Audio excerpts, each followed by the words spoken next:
And then I realized, I said, you know what? You're leaning on people that may not have the same eye that you have. Trust your own gut. Sometimes God gives you something that you can see, but it's blind to everybody else. Exactly. You gotta trust yourself. Welcome to the Brand Hustlers Podcast, where innovation meets ambition and stories of success inspire the next generation of business leaders. Each episode, we dive into the journeys of those who hustle, those who make their dreams a reality, and those who are shaping the future of business. Whether an aspiring entrepreneur, a seasoned business owner, or simply a dreamer with a vision, you're in the right place. So get ready to ignite your passion, learn from the best, and transform your ideas into action. This is where your brand story begins. Welcome, Brand Hustlers.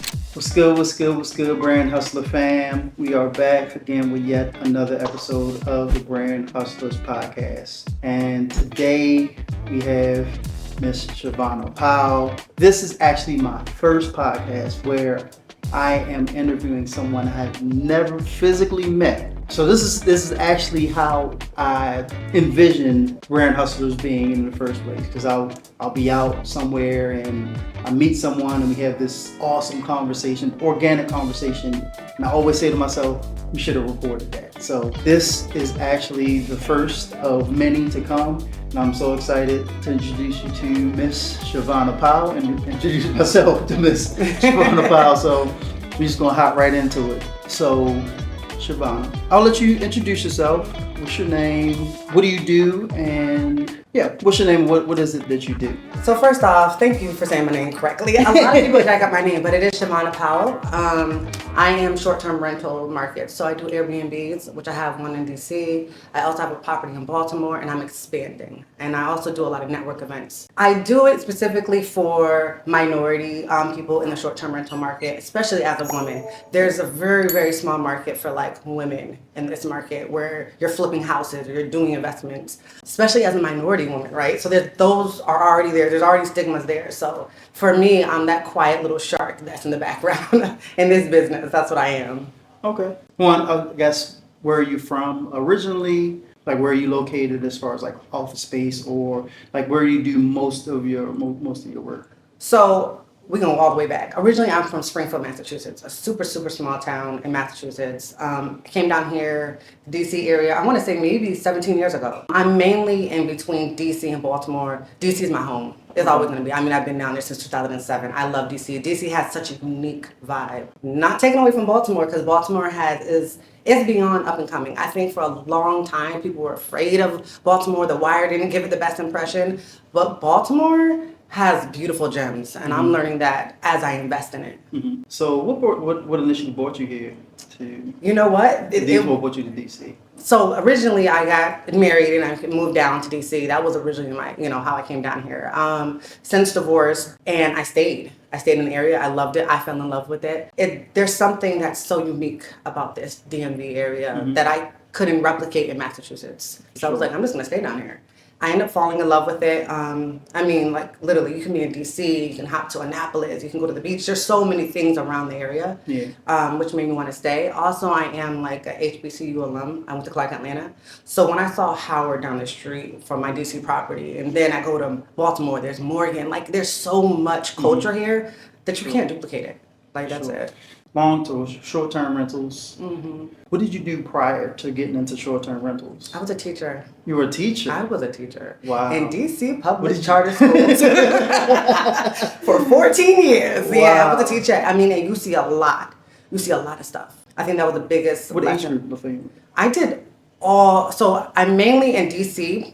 I did first grade, second grade, pre-K. I did some middle school, but I was more so in the lower grades. Okay. In Massachusetts, I was also a teacher for a little bit, and I did high school. That was a little bit different. I did the students that were kind of transitioning. They were really supposed to be in the day school, but because of poor grades, they were in night school, basically. Okay. But then I came down to DC, and I became a DC teacher, and it was really interesting. It was an interesting experience. I think, especially coming from Massachusetts, I think a lot of the DC schools aren't giving the children the resources that they need, or the teachers. Mm-hmm. So inadvertently what's happening is that there's a lot of lack of growth. Yeah. So you said teachers have 13 years, 14? 14 years. 14 years. And a long time. And then you decided to, brought you in that direction of doing the short-term rentals? So the school I was working at actually lost its charter. Oh, That's how it happened. Yeah. So their test scores were going lower and lower. It was a school that I want to say had its charter for years in DC. Then I guess how that works in DC is like, you're up for accreditation, all these different things. Over the years, their test scores were getting lower and lower and lower. I mean, but the writings were on the wall, unfortunately. Like the kids' attendance were low. There was a lot of turnover with the administration. So you kind of saw what was kind of happening. And after COVID, they completely just lost its charter. Another school bought it out. And then I was in this predicament where I didn't really like teaching anyways. And I was like, I need to find something else I like to do. I actually do have a MBA. I have, and I also have a bachelor's in public relations. With that, I was like, I need to do something in business. And short-term rental just kind of popped up because I already had my DC property. So then I was like, well, let me just utilize the things that are in front of me and use that business degree that I spent all that money on, you know what I mean? And put it to work. And it was a blessing because I kind of wanted to create a lifestyle for myself where I had this business because I love business. Mm-hmm. I love marketing, but I also wanted to have that hybrid of like travel and work and something that gave me that flexibility of work, and travel. As you know, I just came back from Japan and I was like, I want something where I can do that consistently. Right. I want to show my kids the world. Exactly. And I saw that when as a teacher in DC, the kids were so limited sometimes. All they saw was their block, Ward 5, that's what I worked in. Mm-hmm. And I'm like, it gives you such a limited mindset when you don't have the access to travel. And unfortunately, a lot of our children don't have the access to travel. Yeah. So whatever we got to do to get these kids out of this area to travel and see the world, it's going to change your life. Gotcha. You decided to transition to, they lost their charter or losing their charter, and you had to make a pivot. Did you end up were you self-taught, or did you have some mentorship? Like, how did that? Well, listen, I'm going to tell you, I was standing in the middle of my DC condo that I had for years. I would listen. I was so scared of what this next step looks like, turning it into an Airbnb. I was extremely intimidated, right? At the time, my partner was like, yeah, you can do this, my little cheerleader. But I was physically the one doing it. Mm-hmm. I would listen to TD Jakes while trying to configure, what is this Airbnb going to look like? What's the color scheme going to look like? Where am I going to put the cameras so when guests come in? Like, I was step by step trying to figure this out. But one thing I kept telling myself, I was like, don't give up, Shavonna. You just figure it out. Like, literally, just figure it out. So step by step, I would stay there 10 o'clock at night sometimes and stand in the middle of the living room like, what is this going to look like? What is that going to look like? I used every resource I had to figure it out. So Airbnb actually has free classes. I took the little free classes. I was doing everything possible to make sure that it was a success before it even took off. I played with literally the door lock for 5 hours at a time to be like, is this the right lock that's going to work? And Like, I had to listen to my inner voice so deeply. And I think sometimes that's what's scary. I mean, I don't know about for men, but for women, I think we doubt ourselves so much, right? So I listened to this book also, Do It Afraid, I think it's Joyce Myers, I want to say, the author. And she was like, that fear is never going to go away. You have to do it afraid. TD Jakes says it all the time. Like, it's not going to it's not going to be like, oh, magically disappear. Go through it. Do it with fear. I promise you not. I started having bookings as soon as I put it up. And I mean, I wasn't getting little bookings. I was getting big bookings. And I was like, oh my God, this is working. Right? So I just started believing in myself more and more. And in that belief, the confidence started growing. Okay. So. Yes, we as men, we do feel that fear. It's not just women. And even with this, me stepping out there to reach out, I think when you put a post up in the DMV Doers group, and you said, hey, I'm looking for a content creator. I'm like, yeah, okay, cool. And it was shot in the dark because, of course, everybody's, this person, that person. Yeah. And I actually have some stuff I'm going to post on that really, really soon. Because there is a space specifically for me in that group. The things is just not showing up. I see it, and it's like, people pop up. They shoot photos, they shoot videos. It's like, that's cool. Like, even just in our conversation, our limited conversation, I didn't want to have a long conversation, but I just want to create. And if there's an idea that comes to mind, I know I have the skill set, and I know what I need to use in order to make that thing happen. But I can't. I limit. A lot of times I limit people limit themselves to say, "Oh, I'm a photographer, I'm a videographer, or I'm a creator." Right. So, I love that. As far as fear is concerned, putting yourself out there, like a lot of times, this is what you need to put in your bio to get more traction, get more of this. And I don't feel as though it's understood yet fully what a creator is. Right. So yeah, as far as fear is concerned, yes, that fear happens every day. Yeah. When you wake up, the first thing that's on your mind is like, am I going to show up? for this, you know. So now how long have you been doing the short-term rentals? It's going on 3 years. 3 years? It's going on 3 years. And now I'm kind of going in the investor side of it, right? Okay. I had my property for 17 years, I think, in DC. And then I started looking at it and I was like, well, how do I grow this business, right? I talked to Airbnb host in Oxon Hill, Maryland. I kid you not, I was going to stay at her house. And I was like, how do you expand? She was like, girl, use the equity from your existing property. I was so lost. I was like, what do you mean use the equity? And it wasn't until she had to really break it down a little bit as I wanted to learn how to expand. Then I was like, oh my God, use your existing property to pull out equity to buy another one. If you have cash on hand, just put it together. Boom, you can buy another house. Baltimore has some amazing homes for really low prices, right? Now it's just the person, the investor due diligence to find the right house, invest, and that's it. Yeah. Funny, we're in this house. We're in my house. It's funny, but I have some history in this neighborhood, so to say. I grew up in the Woodlawn area, which is on the west side, which is northwest county, you know. And I have had an ex-girlfriend that actually lived right around the corner from here. Oh, did she? And at that time, my mom hated it, and rightfully so. This area, was like violent. It was like, you better not be going over that girl house. I can imagine. And it's I would say similar to there's some other pockets like Patterson Park. You know, some of these other places where it's like you wouldn't want to walk around in the daytime. Yeah, let alone at night. And you know, I actually got some footage coming in here, and it's different. It's completely different, and I think that this is an awesome location, located to not just Morgan, but you got Johns Hopkins. Yes. Where I just seen the Asian girl walking down the street. We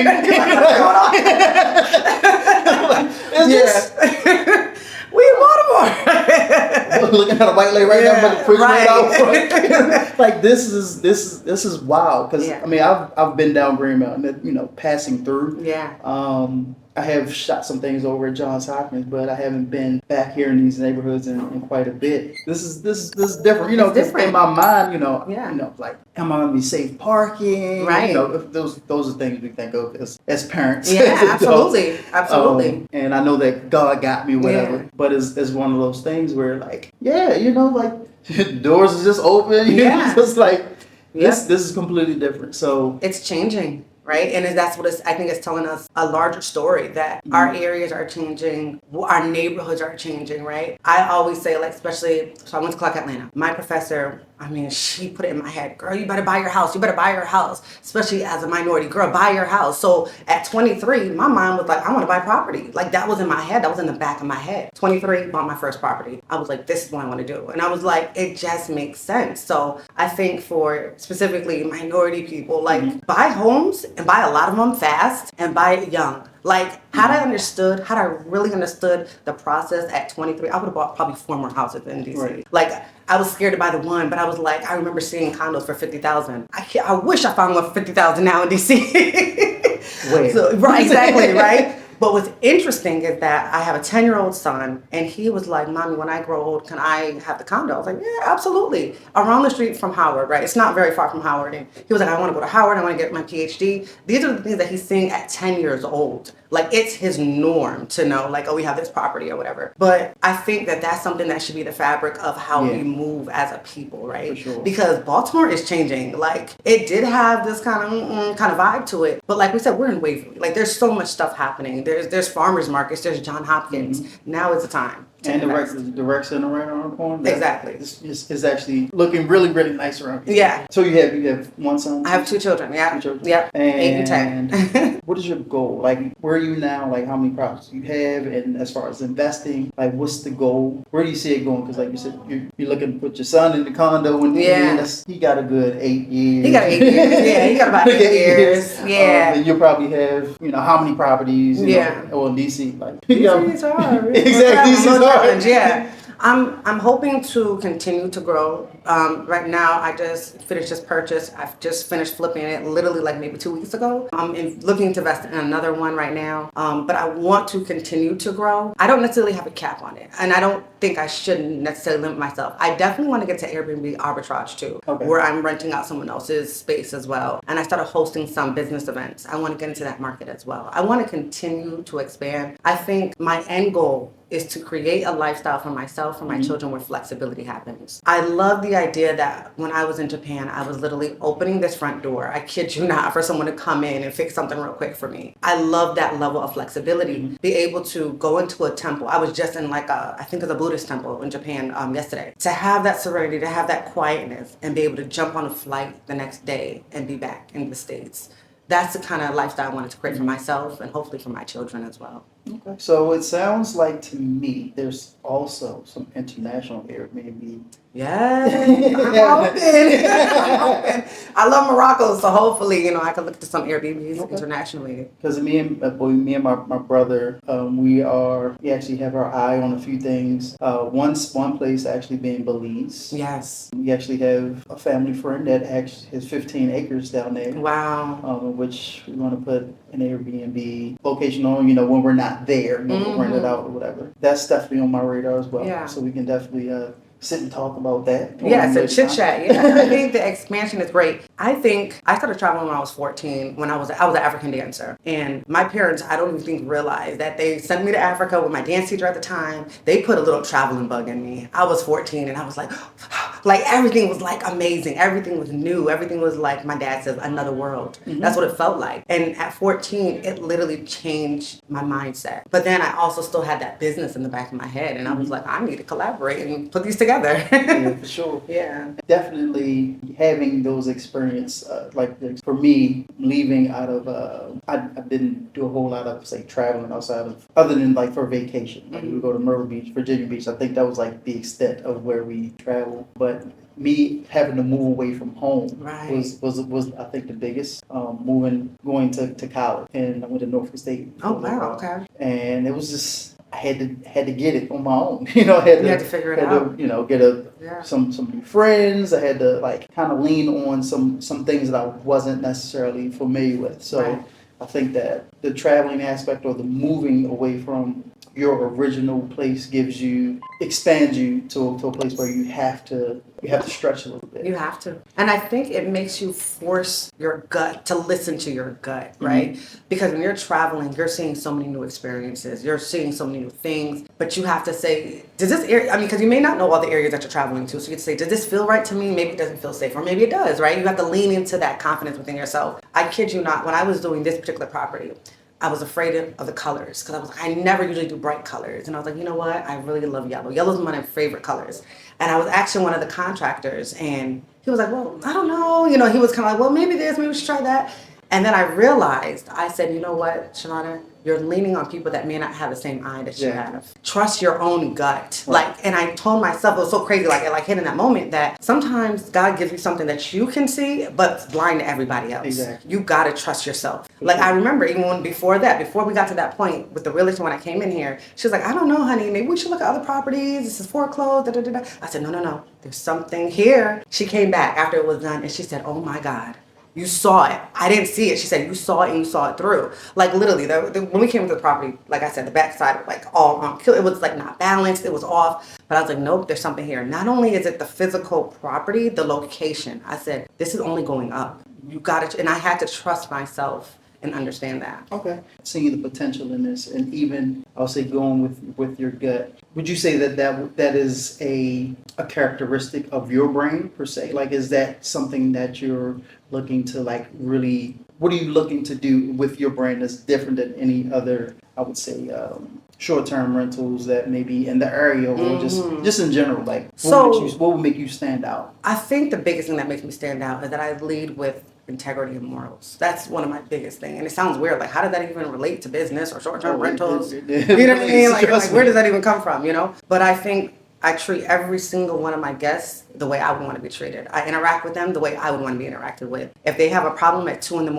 I know some of my guests come in late from flying into DC, I'm available. If I'm up, I'm available. I will call you back in that moment. And I think that I try to interact with people with that same level of high integrity. And that's one of the things, high quality stays. And it's not just about the physical aspect of you coming in and it's clean, it smells nice. Yeah, that's great. But do you feel like if you're locked out, do you feel like there's someone that's going to be there to help you through those or whatever it might be? And I'm like, my guests always tell me like, oh, you respond right away, because I would want that. I would want someone to respond right away. It doesn't matter what time it is. If I'm coming in from a different city, I don't know this area maybe. I want that same level of integrity, given back to me. One of the things I think for me that kind of makes me think that way is sometimes when life happens, and life is going to happen. Oh, absolutely. Right? So when life happens, it pushes another side of you out. I think for me, one of my biggest things was like, I had my babies, I had married, got divorced, all these different things.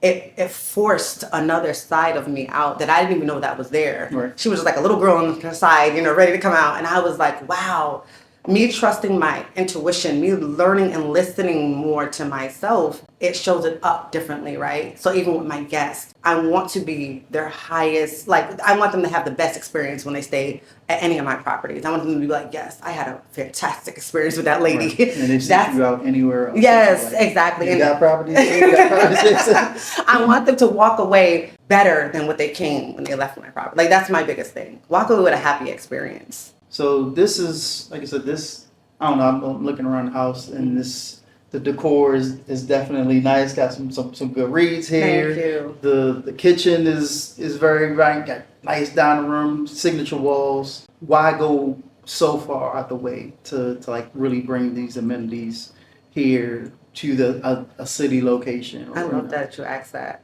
I think one of the things that I thought about when I was envisioning this particular property, I was like, I kind of want an art lofty feeling, right? We're in the city. There's people, there's students that are coming and going, but I want them when they come into my property to feel like, oh, this is a happy place. That's where the yellow comes in. This is a soft place. This is a place that I'm going to remember and I'm going to like memorable things, right? Goes back to that. And that's one of the things and I'm really personally into art. So that was one of the things that I wanted to speak to, that part of us. I think we all have that artist in us. Now, it may come out in different forms. Like for some, it may be a content creator. I literally just had a content creator stay at my DC property. She was there for content and she had such an amazing experience. And I love the idea of not just the content, but the art that comes behind it. And I love physical art. I love museums. So I wanted that experience in my properties. Hence the walls, the colors, the accent wall in the dining room. I wanted it to be like an art walk, if that makes sense. Okay, for sure. What inspired you to, I guess, just to take that leap of faith? You know what?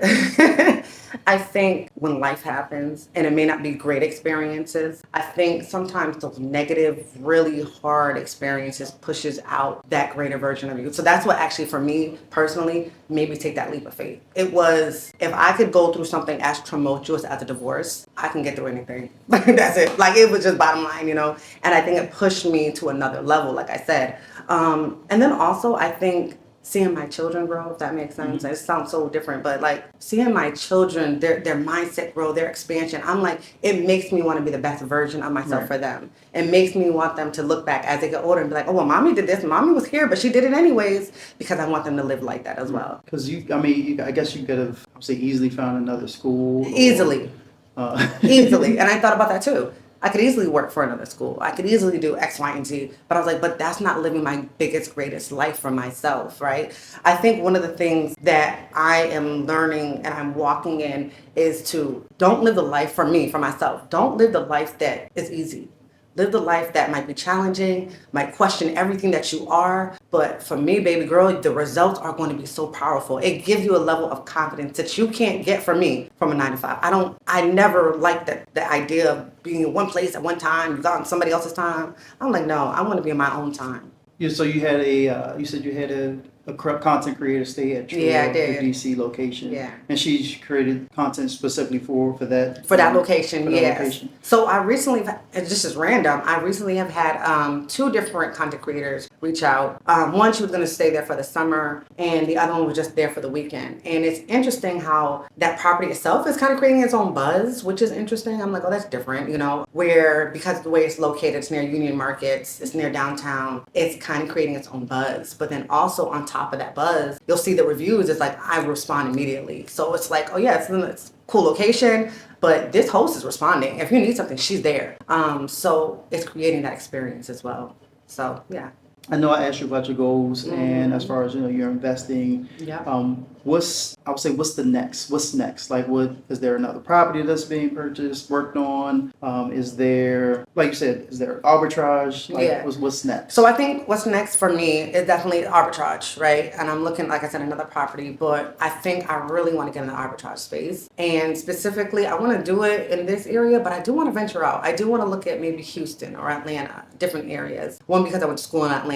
And then two, I just want to challenge myself. Like, what is it like being a host from afar or a different area that's not in my backyard? That's why I kind of want to challenge myself. I think for me, at this stage of my life, it's about challenges. So I'm like, whatever that next step is, it has to be a challenge. I.e., that's why I didn't just go into another school. I was like, it has to be a challenge. It has to force another side out of me, which is so hard because it's so easier to be like, well, let me just do what I know. And to do the opposite, you gotta go against every grain of your being to do the opposite. But for me, the reward is so much greater. You are looking for the challenge of not saying the challenge of arbitrage, but looking to do arbitrage, looking to, like I said, grow in the investing place. Yes. Traveling. Travel, yes. And get some travel, Airbnb. And network events. I definitely want to do network events. I did one here. I mean, it was awesome. It was a beautiful experience. I did a business networking event. I had a DJ. I mean, it was. So you hosted? I hosted as well, yeah. So I hosted an actual event here, and it was just amazing. I mean, it was a vibe. We had a DJ, like I said. I had a chef. Specifically, I like to use any minority companies. I had a beautiful sponsor from a flower boutique here in the Baltimore area. The chef, she was amazing. So I would definitely try to use people who are in this area that could help collaborate because it was like I wanted it to be like a community feel. We were shown in the Baltimore Beat at the advertising there, again, a community newspaper. So I wanted it to have like that community-based feel. So hosting is a part of my DNA as well. So hosting, are these hosting of business networks or are these just more so just business networks? That's specifically it's business networks because it aligns with the rest of my business that I'm doing. So it's like an additional stream of collaboration of things that I'm already doing, if that makes sense.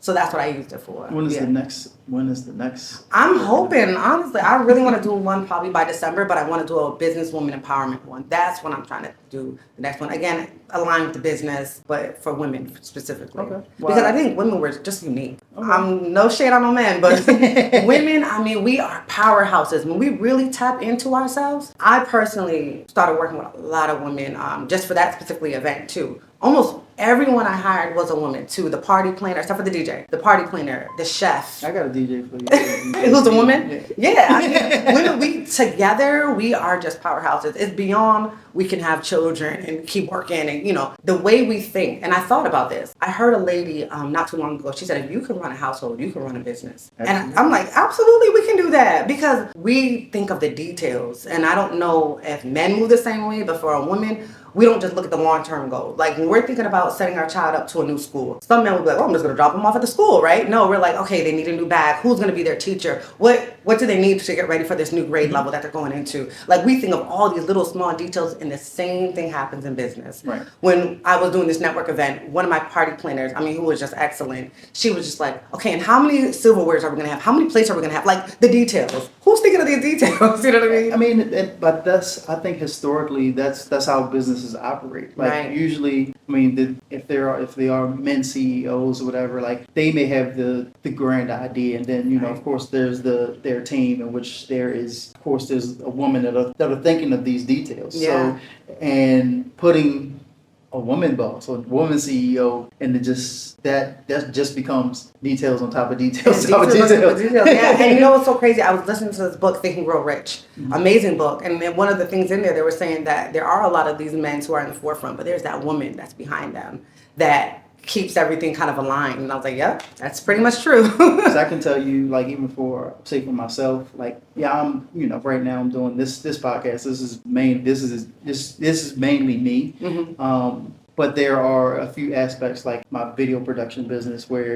I've recently brought on a young lady, and when I tell you, like, everybody needs to get them a Kendra. You know what I mean? Like, yeah. And it just takes so many of the things out of the back of my head, because I'm very detail oriented in my shooting. Yeah. And a lot of stuff gets lost in translation if I'm trying to try to pull something together, and I have these details in mind, But what happens is the capacity to actually fulfill To execute those it. things. Right. Yeah. Or even orchestrating some other pieces to actually execute it. So, and I honestly think that even how we were, I would say, created man and woman, that's how I'm saying how it's supposed to be.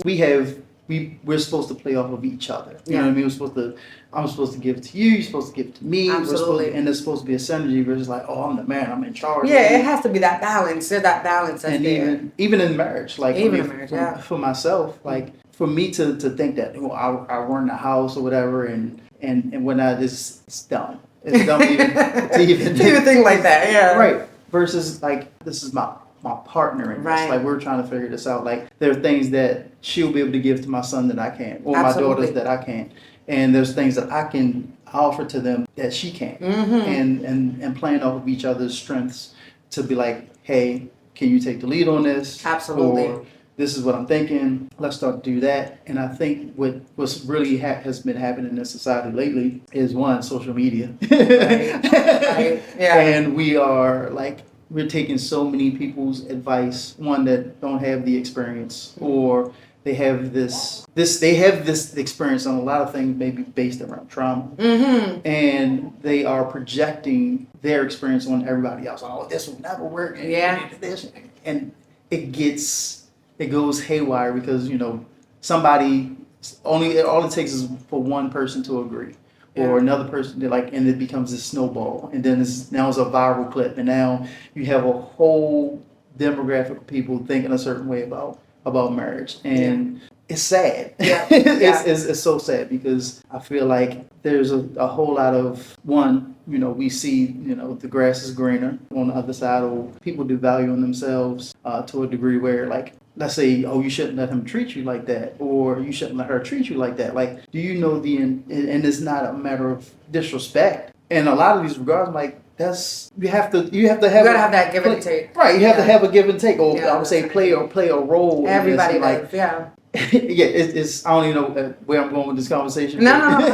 Again, you gotta have that balance. That's what. It's balance, and even with like I said, I definitely understand women's empowerment. I definitely think that there has been close friends, and I love this. I love to see them like step up, or like you just have to own that you are dope, and you have these thoughts, these ideas, and you can do this. Like you honestly can do this. Like you said, you can run a house. You can run a household. Like your schedule is this schedule on the wall. You got it in these apps. Like and you have it down to a science. That's what it feels like. It feels like it's a science. Yeah. And that's what business is. Business is a science. And the only thing I would say is really having to remove the emotion from it. Yeah, that's true. Or having people in your circle that can help to guide or advise. Yeah, good advisors, really positive advisors, and I think level-headed people, right? That makes for sure all the difference. So as far as like even networking, I'm glad you said you do networking events, because I am definitely looking to participate in some of these. Oh, absolutely, events. Yes.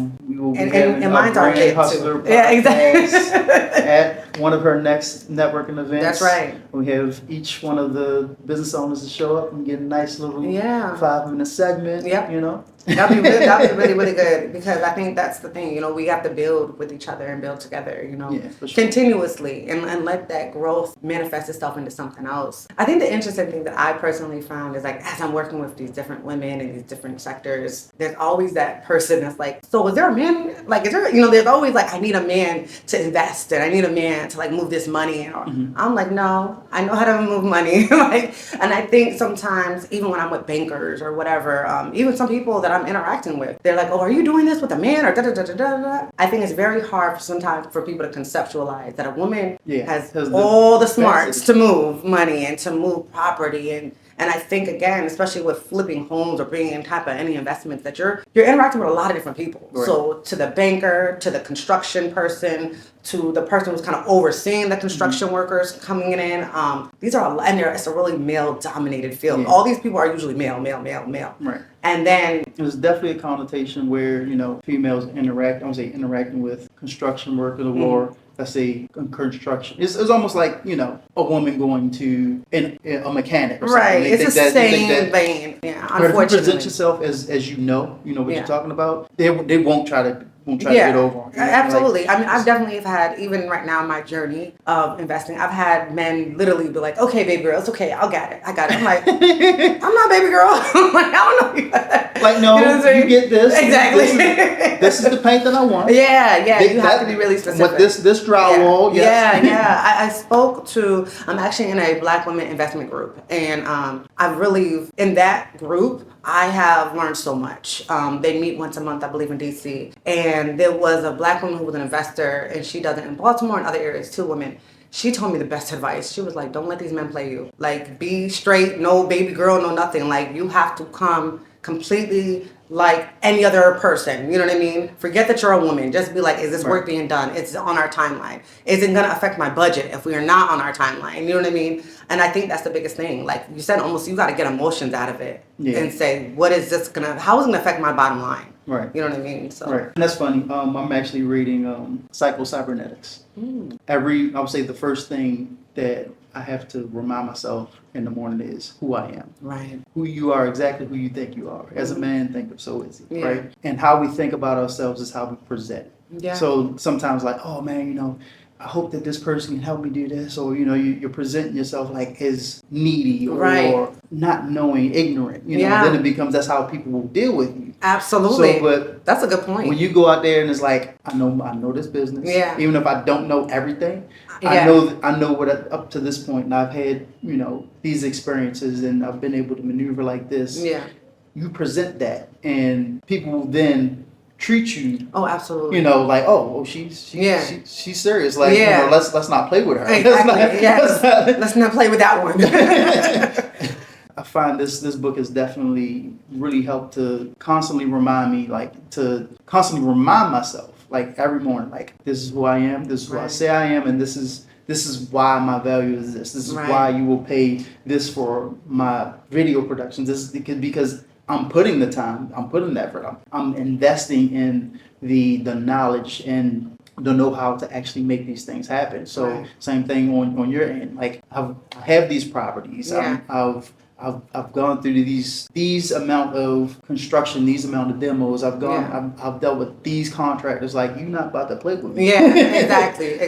Yeah, and I think even to the small things, like you look for the details. That's that woman thing coming out, right? I literally had someone put up a cabinet. It was like literally off like this, and I was like, "Is this presentable? Like, who is this presentable to?" But we have to have those real conversations. We're not just throwing up anything. It's a level of quality of work. You talking right there. Yeah, it has to be a level of quality of work. I mean, that's with anything that we do. I spoke to it was a friend of a friend, and he said some really good advice. He said, what someone does at one part of their life, they usually do in others. So if somebody's taking a shortcut here, a shortcut there, that's usually probably how they're doing in other parts of their life. But you have to say, no, this is my boundaries, my standards. I'm not going to interact like that. Like, this is the quality of standard that I am okay with. And that's it. Then they're upset when you no longer use them. Right. So it's crazy, even like dealing with various editors, or it's like, I need turnaround to be absolutely. That's my expectation. And now it's like, showing up in the inbox like, hey, you got any more work? Yeah, I got work. Yeah, that's true. But who I'm using is giving me that service, and they're turning it over. I mean, they're exceeding what I'm like. So for me to kind of decide to give you some other things is a slap in their face. Oh, absolutely. And I'm not going to disrespect. I'm going to let them run that. Yeah. And I'm going to let him hire. I'm going to let him continue to build his business, Yeah. So that's kind of where I've been with some of my personal stuff. So we have to definitely lay down in the sand what it is that drawing up, not, I'm saying draw a line in the sand, because sand that, I guess, but we draw, like, etch that joint, this is my expectation. Jackhammer, like, absolutely. This is what I'm willing to, these are my boundaries. This is my standard. Yes. This is my standard. So I mean, that's a list of things that we've covered. We covered Airbnbs, investing, going into arbitrage, traveling. So what's next as far as traveling? Oh, I'm hoping to leave this weekend. Go to You just Morocco. got back I yesterday. just got back. I know. And I'm ready to go. I'm ready to go again. I love the travel. I love the travel. I love the food. So yeah, I'm ready to go. That's what she said. I love the food. I love the food. You gotta eat. You gotta eat. I love it. You know. So I definitely, my mother's originally from Jamaica, so I do want to at some point quickly go to Jamaica to see her side of the family. So after Morocco and hopefully some part of Africa, Jamaica would be next. Okay, so is there a goal in mind as far as like you trying to visit every country? I know me personally, I want to travel.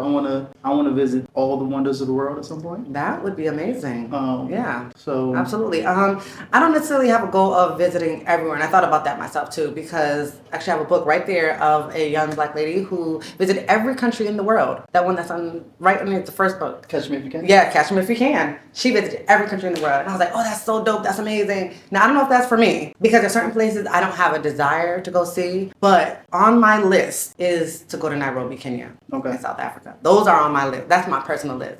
Everything else is extra, but I do want to see the Maasai warriors. Okay. I've been wanting to see the Maasai warriors since I was a kid, and when I had the opportunity to travel, there was a travel warning to go to Kenya. So whenever that travel warning is lifted and I have the ability to go, I'm going. That's my goal. Okay. I was about to ask, is there a preference for like tropical, or is there a preference? You know like what? you said, you just debunked that with the with Kenya. So. Yeah, I think for me, I just love the continent of Africa. So anywhere around, the continent of Africa. I do want to go to like some islands and stuff like that. I think that'd be dope. But the continent of Africa has so much amazing things in there, and I think it's so different. I think unfortunately we sometimes as Americans don't see how different it is. Because Morocco, I stayed there for 5 months, is so different than Senegal. They're night and day. They're in the same continent, but they're night and day. It's just like Baltimore, DC. Absolutely. Absolutely. You just said it. It's like Baltimore, DC. It's the same, exactly. It's the same kind of thing where it's completely different. It's like you're in different worlds, So I want to if I could do Africa mainly, like for a while, and then kind of venture off. I thought about Paris and stuff like that, but I wanted to go and start in Africa mostly. And then, like I said, Jamaica, because that's where my mother's from.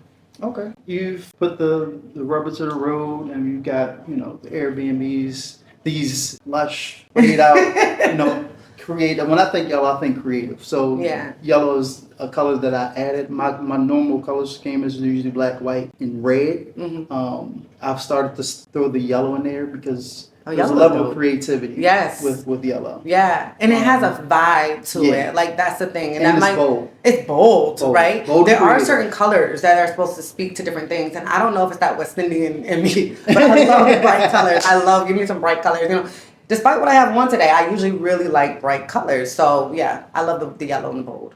Airbnbs, both Baltimore and DC. Mm-hmm.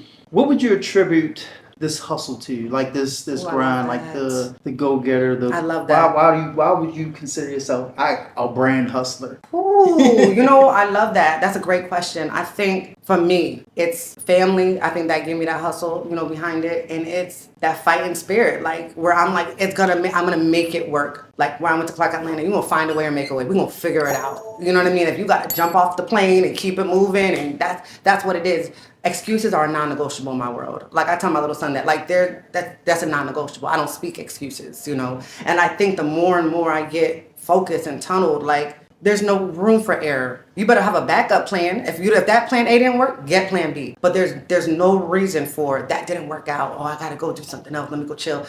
What are you chilling? Somebody else. Right, right. For me personally, until I reach certain goals, chill is not an option. You know what I mean? That's just not on the equation. Mediocrity, that's not there. I feel like I owe it to every part of my being, to my family, to my children, to our ancestors that didn't have the opportunity to write, to read, to travel, to do all those things. Like, I feel like I'll be doing them a disservice by not doing that. I literally tell my son that all the time. Like, we talk about slavery, we talk about all these different things, and I'm like, I feel like I would be doing them a disservice if you weren't the best reader in the classroom. Because we used to have all these things that we couldn't do this. So You be the best, I be the best. Like, we all have to strive to be our best. And that's where that hustle comes from. So I know we talked about not necessarily having a mentor in this space. Could you pinpoint one or two people that I would say would want to say thank you to for kind of allowing you yes. So I may not have a mentor. Or inspiring you. Thank you, yes. I may not have a mentor in the Airbnb space, right? Where someone's kind of guiding me through that. Even though I took courses, I took like an Airbnb Bay course eventually later. But I think I have a life coach. She's amazing, Montreal. She's just phenomenal. Like, we talk all the time. You know what I mean? I would attribute, she does a lot of business investing and stuff like that. She's a good guide. My dad, my mom, my family. Like, my dad is like 80 something years old, but has the mind of like a 30-year-old man. He knows how to pivot and see things that I may not be able to see because of his experience in life, you know. So I contribute every investment, everything to his wise wisdom. And I think, you know, when you go back into the African culture, it does say to give honor to our elders, right? Mm-hmm. There's a reason for that, though. Right. I remember when I first went to Senegal, before you even sit down as a youth, you go and you give them honor and you like show respect, you know. And I don't think we do that as much in our society now. Right. But it's my dad's wisdom that has guided me through the most tumultuous life experiences, right. Whether it be personal, whether it be business, things that I may not have been able to see. He took out the emotion. He took out, oh, you're my daughter, to like, this is where you got to move. Right. Keep it moving. And I think sometimes I will give it to him. Like, sometimes when you think in this perspective of emotion and all these other things, it's hard to guide yourself, right? So having these really powerful older people around me, like I said, my life coach, my parents, they see things that I may not be able to see. And I keep them really close. And then they do have my best interests in mind. Mm-hmm. My siblings, like, I keep that really, really close. And I think that's like a foundation. It's grounding that, and then, you know, lots of prayer. Like, I think all those things will guide you in ways that other people may not be able to. Especially, you want to make sure, I think for myself, you want to make sure you have people around you that have like genuine love and care. They would win. There's nothing that they would gain from your winning. Except for like, oh yeah, you won. But there's no personal gain. That is the most amazing experience, to know that someone just loved you to love you. Right. Especially a lot of times, you know, not say parents, but dads more specifically kind of get not overlooked in the whole process. And even with myself, reflecting, I would say, the past couple weeks, you know, Father's Day was last week. Was that last week? Last week. It was. That's right. Yeah, and, it was last week. Well, right now, my daughter, she runs track. Oh, yes. Whatever. And so I get out there and I'll train with her. Like, you know, she does the hurdles. Now, yesterday I was jumping hurdles yesterday. It was crazy. It was crazy. That's a lot. That's a lot. And last year she made it to junior Olympics the past 2 years, and she made it in the race walk. She placed, and you know, so she's. Oh, that's amazing. Congrats for her, because that's not easy. And even with that, I trained with her. More recently, not that it didn't dawn on me, but it really hit like, what makes me want to, like, not want to train with her, but it's like their dads, they're literally on the sideline coaching it, and they're getting upset with them, and you know, and that's one of my pet peeves. That track meets, like, don't try to live your glory, your non-glory days through your kids, you know what I mean? Or have them do things that you aren't going to do, or aren't willing to do, or have not done. Right. So I get that I'll do that, but then like certain things that I guess not that I didn't think of, but my dad would always take us to play basketball, like, you know, and I would definitely get to play on the teams with the older men and whatnot. But I think I discounted that, you know what I mean? It didn't really dawn on me until like I realized what I was doing with her. So yeah, shout out to all the dads out there. That's right. That's doing the thankless job, you know what I mean? Of being a dad. Yeah, because it's a cycle. Like, whatever you see, you're gonna kind of duplicate, right? For me specifically, my dad is super affectionate. He's super loving. And I see that's exactly how I interact with my kids. Like, I'm kissing on them all the time. My 10-year-old is like, okay, mom, like, stop, you know? But that's how I was raised. My dad is super affectionate. I noticed for me, I even seek that in people, like that affection. Right. Like, you know what I mean? Because that's what I've been raised with. Dads are like that. You're right. It's an unsung hero. Like, they're just amazing. My mom, what I would say, she's that Jamaicanness, the island people, they are so, what I would give to them is they don't do that emotion stuff. That cry, oh, this is happening, and we're going with it. Like, they don't care. They don't care. They're like, okay, so what happened? Now move on. Get the next step. My mother has taught me that so deeply, where I do think that's like an island thing, because it's like they're not going to sit in that emotion. It happened. Okay. Yeah. Move forward. Figure out next plan. I think Caribbean or island for sure. Yeah. I had a close, because I used to do massage or whatever, close massage buddy, and she's from Trinidad. Mm-hmm. And same thing. It was just like, it happened. It's over. Like, yes. Don't sit in it. Like, yeah. And that's the crazy thing is that's what I teach my kids. Like, that Joan is gone. Like, yeah. You know, and as far as like people dwelling on it, like let them dwell in that area if that's where they want to be at. But you move forward. That's like, right. We can only control what's going on right now. You can't even control what's going on in the future. You can't. What I mean? No, not at all. The only thing you can do is just make the best of this moment so that the next moment is better. So. Absolutely. And I think like, you know, they have that thing where West Indians have like 5 jobs or whatever. My mom's a principal in Massachusetts and still has like extra jobs. You know, that's just how she moves. I think that is beyond just the working aspect. It's the idea of you're always trying to get to that next level. You know, I think that's the West Indian thing where you're always doing more than one thing at one time. And I think what that teaches you though, it's a level of work discipline too. Because if you have 4 or 5 jobs, like you gotta kind of have your schedule together, you know? Like, you better have it together, you know? So you tell the boss like, look, I gotta be gone in like 15 minutes. I have to go to my next job. But that's real. I gotta make dinner in between. Exactly. It's real, you know? And I think I give that to her. I know that's not her. Was that what got you into the education piece? I think so because, you know, she's a principal. So, even though I didn't really want it for myself, I think it was like I saw it, so it was easy to get into it, you know. But I do think for me, that's when it kind of goes back to I started reflecting, what is it that I really want for myself, right? Because it's easy to duplicate what we see. It's different to carve out a new space for ourselves. Right. But carving out that new space that's a part of the journey. That's the fun. Yeah, it's wow. Because even thinking back, I mean, both of my parents actually wound up retiring from the post office. There's so many layers to that. And my dad he's an artist. And I'm gonna show you stuff in my phone. You like he didn't do this. Wow. And he has in his basement, like if let's say his basement was these 2 rooms, probably like 60 paintings. Wow. Just you know, stacked against the wall, and he kind of, I would say, derailed his dream of, like, not dream of being an artist, but he continued to do his art or whatever, and really when he retired, really got into, you know, that's why he had accumulation of paintings. Yeah. But he did 35 years in the post office. It was like, he had to do that, you know, in order for us to, you know, be in a decent neighborhood, to, you know, go to a decent school. I would say there was a point where, not that I resented him, it was like, you should have went after your dream to be an artist, you know, like, you should have just went for it. It's different now, you know? Different. There's social media. Yeah, it's so different. So many avenues it makes it easier today, you know? I remember when dial-up first came, the internet. I remember. Yeah. So it's crazy that we are now in a time where, you know, we have access to all these things. We have to definitely make the most of it. Absolutely. And I think that's a blessing. Like you said, like maybe our parents didn't have that or have access to it or even have the environment to cultivate that, right? But I think we do. We have a different experience. We have a different space. I know sometimes for my parents, it's so foreign to be like, wait, you got paid and you weren't there at the property and you still got paid? Yeah, that's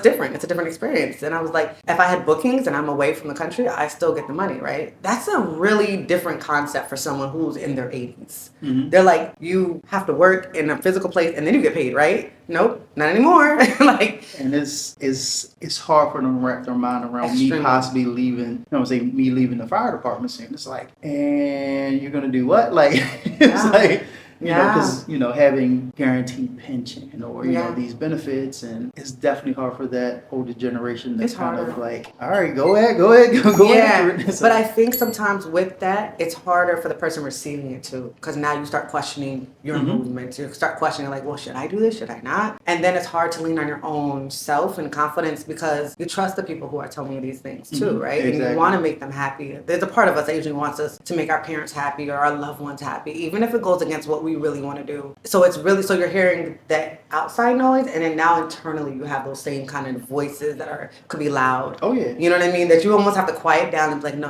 I can do this. You know what I mean? That's part of that everyday struggle. Yeah. You gotta keep saying it. I can do this. You know what I mean? To really kind of build that almost that wall, so it doesn't penetrate your own confidence. Because it could. You know what I mean? If we allow it to, and then especially if you're not showing the results right away. You know what I mean? Because that's when the naysayers start being like, see, this is why I told you, da da da da. You know what I mean? Especially when you know, like, I can make $1. Yeah, exactly. I gotta go grind $1 real quick, you know. So you gotta have it within yourself, I think, and you gotta tell yourself that. Yeah, so I actually have a conversation with this buddy all the time. It's crazy because it's like, man, I could just go pick up a load, or I can pick up this skill to do this, like these physical things. I know I can physically do things to make money, but it's like we have so many creative thoughts and ideas that will make us millionaires, and we just have to like really focus in on that time. Like we used to focus on these physical trades or whatever. If we really focus in on like learning how to do like getting the SEO together, doing these sales funnels, doing web design or something that you can do remotely. Like these things that like you say, you could be in Morocco and and see that payment, see that payout, exactly. See that payout here, exactly. So that's ultimately the goal, and to be able to like you get that ping like, hey, let me ping mom some money right exactly quick. Like what's this for? Like just because just because and I think, which is interesting, and I hear this quote a lot, where our greatest fear is that we're light. I forgot how it goes, but it's something like we're greater than our greatest light or something like that. But when we are in our greater space, it allows others to do the same. And I promise you not, my mom was telling me something just maybe a few weeks ago. She was like, wow, because you're doing this, it's making me question certain things and where I want to see my life and I was like, I never had that envision that me taking a leap of faith would allow her to start reevaluating her leaps of faith. But that's how it usually works. Sound like you got you a partner or something. That little partner, my mom. Exactly. Let's do it. Let's make a move on it. That's how it goes, though. I think one affects the other. Yeah, and that's, I would say, ultimately where I would say brand hustles for me, or even just my businesses are based around wanting to really inspire my kids to use the gifts that they have. To, I would say, to become millionaires, but to live the life that they desire to live. Like, you don't have to work the jobs that I work. You know what I mean? Like, I work some shit jobs. Yeah, because that's sometimes you do it because that's what you know, though, too, right? Right. Yeah. And that's the environment that came around. And really wanted to build that network to be like, hey, my daughter made Express. I have 3 kids. One daughter, she's a straight up artist. Like she got it from my dad. I'm sure she like we actually the little paintings, not sipping paint, but on Father's Day my brother brought some canvases. We had some paint or whatever. Yeah. And we just You did it at your house? We did it at my dad's house. Oh, that's nice. We did it on Father's Day, and when I'll show you the video. But man, I'll tell you, when she went into detail, like, wow, and he was. That's her natural gift. Then that's like a natural gift. Definitely, and they draw and paint together as well. But it's just one of those things where, like, you have your granddad, but I also have this guy that he has the studio. He curates these shows, and it's like, hey, we're gonna do an art show featuring you and granddad. You know what I mean? Or, that's beautiful. Like to have utilizing your network to like expand. Really put the creativity out there for everybody. Because a lot of times we don't put our gifts out there because we're afraid that they won't be accepted. You know what I mean? Like go back to that body. It's like this is about and I'm sensitive about my shit. Yeah, that's right. That's right. Yeah. But but to be able to afford those opportunities to my kids based on the network that I've cultivated. And that's a beautiful thing, yeah. So that's definitely a goal of mine, and I'm looking to do that. Hopefully he doesn't watch this, because I actually want to be a surprise. Be a surprise, yeah. But imagine that memory, though, that she'll have with her grandfather, too. That's dope. That's amazing, yeah. So, I think we beat the... I think we did all the circles, we did all those conversations. So I want to thank you, Ms. Shavonna Powell, for taking some time out on this lovely Sunday afternoon to talk, share your information and your dopeness with brand hustlers. How can they find you on social media, website? How can they book? Absolutely. Legacy Stage. Yeah, the Legacy Stage. So Legacy Stage actually does have a Facebook page. You can go on it. The bookings are through Airbnb. Also, I do have on the Legacy Stage, there's a number. You can contact me directly, actually, as well. There's a website, the Legacy Stage. Go ahead on it and book. And this property right here is available right now for bookings as well. Nice. So, yeah. And I appreciate you having me on. This was an amazing experience for me as well. So, thank you. Awesome. So there you have it. The awesome Miss Shavonna Powell, super Airbnb host, soon to be international Airbnb host, network event host, Come out to the network events. Yeah. Come out to the network events. We will be holding a panel soon. Oh yeah. I'm just throwing stuff out there, but for sure, awesome meeting you today. You as Like I well. said, this was definitely worth the wait and worth me not asking too many questions beforehand. Yeah, absolutely. That's all we got for today. Thank you, Brand Hustlers, for tuning in for yet another episode of the Brand Hustlers. It's your boy Ryan Roundtree, also known as Tree the Greer. And always remember to be extraordinary because you were created that way. Peace. You've been tuning in to the Brand Hustlers Podcast, the sanctuary for ambition, innovation, and the relentless spirit of entrepreneurship. We hope today's journey has fueled your passion, sparked your curiosity, and given you the insights you need to take your brand to new heights. Remember, every big achievement starts with the dream and the courage to hustle for it. Don't miss our next episode where we uncover more stories, strategies, and insights from the world of business. Until then, keep hustling, stay inspired, and turn your vision into victory. Thank you for listening, and remember, your brand's legacy starts right now.